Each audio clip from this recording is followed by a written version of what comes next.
Go live? Mm-hmm.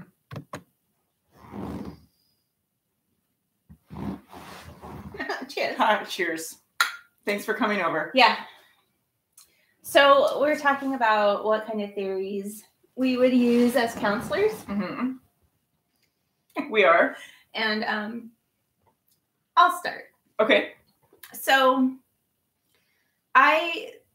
when I've had counseling, the kind that's worked really well for me is very solution focused, which is part of, I guess, the reality type of theory. Uh-huh.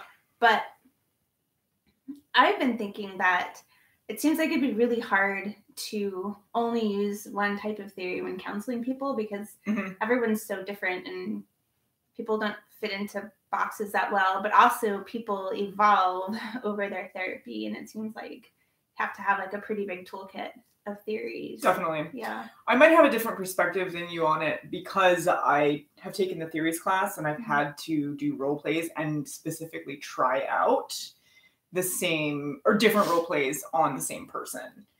And that was all very challenging and it felt very clunky and new at first. So I think partially finding your theory that you would want to apply towards your clients is mostly going to come with experience. Yeah. It's all going to feel like you're making it up at the beginning. And then once you get to know your client, you'll know a little bit better what the jigsaw, puzzle piece is that fits into them perfectly.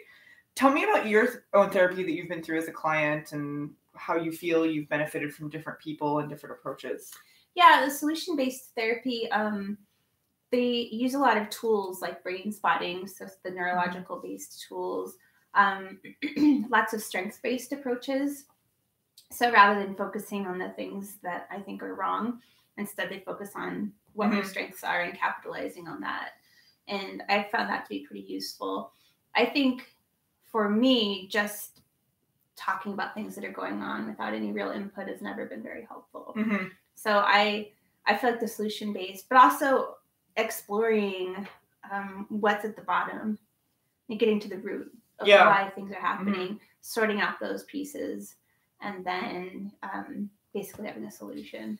Yeah, I think just thus far in the program, and this is only my second semester, I think you too, right?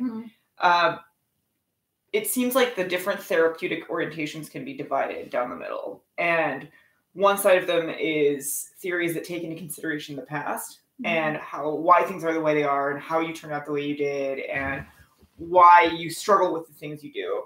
And then there's this other sect, which is the other side of the fence that's looking forward. And that's just past doesn't matter. It doesn't matter what's happened. What are you going to do with today? That's like CBT, reality therapy. I don't really know about solutions-based. It's all still somewhat blurry to me. But for me, what I've taken most from in therapy has been more of a psychoanalytic approach of really breaking down the family unit, understanding where we came from and how the past led to today. And I think, again, you're just going to meet different clients who want to focus on different things. I mean, if someone comes in and sits down, they plop down in your chair and they tell you, hey, I really just can't stand my mother. I think she's vile and I want nothing to do with her. And hearing her voice makes me cringe. I don't think it's appropriate to just say, let's ignore the past and just talk about exactly how you can deal with your mother. There's obviously a reason you feel this. And that's going back to person-centered therapy where you don't assume that you're the expert on anything. You believe that the client is the expert of their own situation.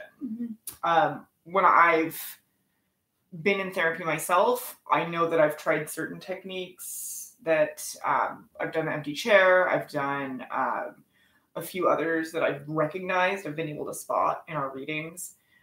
But there hasn't been a single one that's really resonated with me because no therapist has ever told me, now we're doing this and now we're doing that. Yeah. It's very much just a flow of where the conversation takes us and what comes up. And I think that is going to be, I think it's almost too early for us to really comment on what we think our theory would be.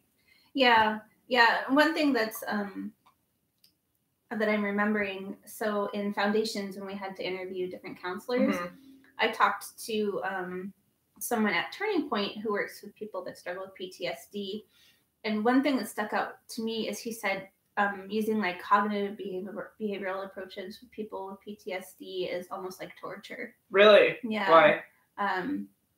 Just because changing their behaviors won't help them manage their PTSD or get to the bottom of it. Mhm. Where really they need other types of approaches. They use You have to go in there and dig. Yeah. Mhm. Yeah. So just changing your behavior isn't necessarily going.